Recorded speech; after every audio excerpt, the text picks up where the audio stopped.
नमस्कार. चला आपण आज 70ला जाऊया. 60तल्या 70ला जाऊया. कसं जाणार? बस आहे. म्हणजे त्यावेळी मी आधीच सांगितलं तशी बस होती. हा माझा तिसरा व्हिडिओ आहे आणि इथून पुढच्या व्हिडिओमध्ये मी काही जागेंची नावं वगैरे काही वर्णन करणार आहे. त्यामुळं मी आधी 70ला तुम्हाला थोडीशी ओळख करून देतो. मग 70ला कुठून जायचं? बसमध्ये बसून जायचं. तर 70त जाण्यासाठी तसा थोडक्यात सांगायचं झालं तर त्यावेळी एकच गेटवे होता. गेटवे म्हणजे जिथून जास्तशा 70च्या भागात जाता येत होतं. म्हणजे ते गेटवे म्हणजे होंडा. तुम्ही ऐकलेलं असेल किंवा ऐकलेलं नसेल तर बहुतेक तुम्ही कुठूनही आलात, बाहेरून आलात, पणजीवरनं आलात, महाराष्ट्रातनं आलात, तर महाराष्ट्रातनं आलात तर असनोड्यावरनं यायला लागायचं. तिकडे कर्नाटकातनं आलात बसनी किंवा त्या रस्त्याने तर उसगाववरनं परत शेवट होंडालाच यायला लागायचं. सो होंडावरनं पुढं 70कडे जायचं. मग आता होंडावरनं गेलो तर आपण कुठच्या 70कडे पोचतो? सगळ्या 70त जाऊ शकतो का? नाही. तर 70चे दळणवळणाच्या दृष्टीनं त्यावेळी 3 भाग करता येत होते. 3 भाग कशासाठी? तर एक म्हणजे जो मुख्य 70चा भाग मी म्हणतो म्हणजे मधला भाग, जो वाळपई म्हणजे वाळपई हे त्यातलं मुख्य टाऊन आहे. तिथून पुढं जाणारा वाळपई कडचा भाग जो आहे तो मधला भाग जो होंडावरनं ॲक्सेसिबल आहे. म्हणजे होंडावरनं गेला की तुम्ही सरळ वाळपईलाच पोचता. मध्ये दुसरं काही नाही. अजूनही तसं मध्ये दुसरं काही नाही आहे. मध्ये दुसरे फाटे आहेत म्हणजे वेगवेगळ्या गावांमध्ये जाणारे रस्ते आहेत, पण मध्ये दुसरं टाऊन वगैरे तसं काही नाही आहे किंवा गाव पण तसं रस्त्याला लागून नाही आहे. पण तिथून वाळपईला गेला की मग पुढं वेगवेगळ्या गावांमध्ये जाता येतं. हा झाला मुख्य मधला भाग. मग एक जर मधला भाग म्हटला तर अजून भाग आहेत का? हो आहेत. तर दुसरा भाग म्हणजे जो एक छोटा भाग आहे तो डोंगराच्या पलीकडे म्हणजे मधल्या भागाच्या संदर्भात डोंगराच्या पलीकडे थोडासा उत्तर पश्चिमेला आहे. तर तो भाग होंडावरनं ॲक्सेसिबल होण्याऐवजी तो साखळीतून ॲक्सेसिबल होतो. म्हणजे तो जरी 70त असला तरी त्याला साखळीवरनं जाणं सोपं पडतं. त्याच्यात तो त्या मानाने छोटा आहे.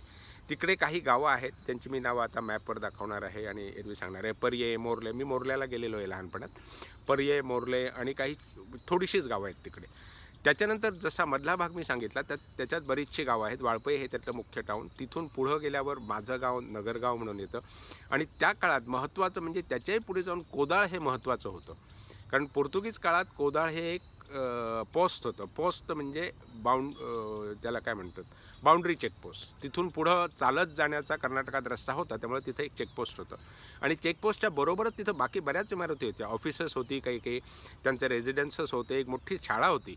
म्हणजे मी माझ्या लहानपणात नंतर म्हणजे 65 वगैरे सालात, 65च्या 70च्या सालात आम्ही तिथं जाऊन शाळेमध्ये त्या बसून दुपारचं जेवण करून पिकनिक वगैरे असं सगळं करायचो.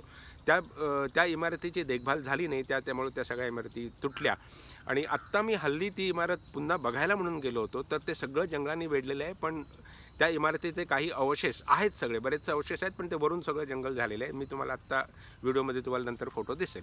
तर कोदाळ. सो वाळपई आणि कोदाळ ही 2 महत्त्वाची ठिकाणं होती त्यावेळी. त्याच्यानंतर त्यावेळी वाळपईवरनं पुढं गेला की आमचं आंबेडे, नगरगाव, त्याच्यानंतर धावे अशी वेगवेगळी गावं वाटेत येतात. सगळी वाटेत नाही, थोडी इकडे तिकडे येतात. माझ्या साईडला म्हणजे नगरगावच्या साईडला गेला की तिथून पुढं ब्रह्माकरमळी आहे. ब्रह्माकरमळीला मी जसं सांगितलं तसं ब्रह्माचं एक जुनं देऊळ आहे.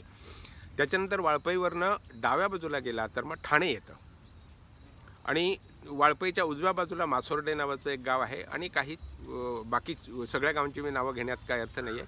सो 70चा मधला भाग होंडावरनं जाऊन वाळपईवरनं असा ॲक्सेसिबल आहे. आता तिसरा भाग कुठला? मधला भाग झाला, डोंगराच्या पलीकडचा भाग झाला. तिसरा भाग नदीमुळं विभागलेला आहे.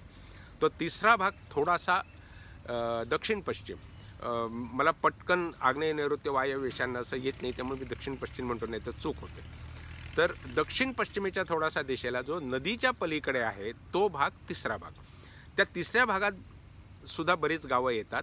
त्यातलं सर्वात महत्त्वाचं गाव म्हणजे खोतोडे. आता खोतोडे महत्त्वाचं का? तर त्याच्या अलीकडे भिरोंडे म्हणून आहे. तर भिरोंडे हे एक छोटं त्या मानानं टाऊनसुद्धा म्हणता येईल, पण एक मोठं गाव होतं. त्या गावामध्ये तिथून होडी होती आणि तिथून नदी पार करता येत होती आणि होडी नसली तरी उन्हाळ्यात नदी चालून पार करता येत होती. मी एकदा गेलेलो आहे भिरोंड्यावरनं चालत नदीच्या पलीकडे गेलेलो आहे. आमचे नातेवाईक तिकडे आहेत. तर तिथून पलीकडे गेल्यावर लगेच गाव आहे ते खोतोडे आणि मग तिथून पुढं बरीच गावं आहेत ज्या सगळ्यांची नावं मला माहीत नाहीत. मलपण, खडकी, बिंबल, त्याच्यानंतर धामसे, अशी बरीच गावं आहेत जी सगळी नदीच्या पलीकडे आहेत. मग ही नदीच्या पलीकडची सगळी गावं पूर्वी बसने ॲक्सेसिबल वाळपईवरनं नव्हती आणि तशी कुठूनच नव्हती. कारण दुसऱ्या बाजूने जर येणार तर आत्ताचा जो गांजावरनं असा रस्ता आलेला आहे तो सुद्धा तिथंपर्यंत पोचत नव्हता, कारण तिथं मध्ये काही मोठे ओढे होते ज्यांच्यावर पूल नव्हते. आता हे झालं आत्ताचं. त्याच्यापेक्षा अजून एक महत्त्वाचा गेटवे होता, ज्याला जो सत्तरीत नाही आहे पण तो फोंडा तालुक्यात आज येतो, त्याला गांजे म्हणतात. तो गांजे हे त्याच्या आधीच्या काळात म्हणजे 1960च्या आधीच्या काळात एक मोठं गेटवे होतं. ते गेटवे कशासाठी होतं तर ते गेटवे व्यापारासाठी होतं. गांजाचा आणि व्यापाराचा काय संबंध असं तुम्ही म्हणाल तर गांजे हे नदीतून जर तुम्ही होडी घेऊन गेला, पूर्वीच्या काळात सगळा व्यापार नदीतून होड्यांतून चालायचा कारण रस्ते नव्हते. तर नदीतून जर होडी घेऊन गेला तर गांजापर्यंत नदी नॅव्हिगेबल होती. नॅव्हिगेबल म्हणजे तिथंपर्यंत होडी जाऊ शकत होती साधारण कुठल्या सीझनमध्ये, खूप पावसाळ्यात वगैरे नसेल जात.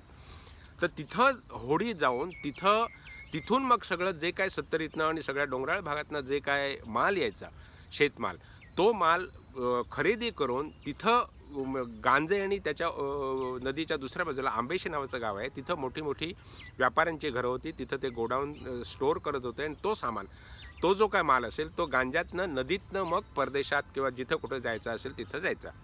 सो हे झालं सत्तरीचं थोडक्यात लोकेशन. तुम्ही थोडेसे मी असं एकदम घाईघाईत फिरून आणलं, कारण व्हिडिओ मला खूप लांब पण बनवायचा नाही आहे. याच्यात काहीतरी तुम्हाला नकाशा मी नंतर ॲड करेन. आता पुढच्या वेळेला आपण याच्यापेक्षा जास्त वेगळा कुठचा तरी टॉपिक घेऊ. नमस्कार.